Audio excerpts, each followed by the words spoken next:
Bang epekto sa inyong hanay ito, ka-Owet, given na talaga namang hirap na kayo dahil hindi naman full capacity ang sasakyan eh? Alam mo nga, Jun, yun yung 70% capacity, tamang-tama lang sa mga driver ngayon. Una nga, ang kailangan ay kahit paano may kitain ng driver. Tama po. Kung makikita mo nung mga nagdaang taon na kung saan ay halos 6 na buwan walang pasada ang ating mga pampublikong sakyan, nakita natin namamalimos ang ating driver, nanghihingi ng kung saan ayuda. At ang kanilang pinakiusap na lamang sa LTFRB, buksan ang kanilang route at payagan silang makapasada na kahit 200, 150, 300 ay kumita sila para may panggastos sa pamilya. So paano mo makakaagapay kung halimbawang mababawasan pa yung potensyal na maaring pasahero, ka-Owet?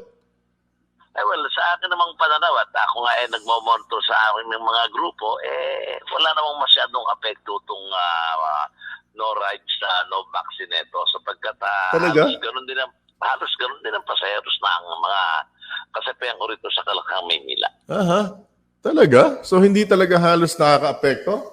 Hindi nakakabawas sa pasahero?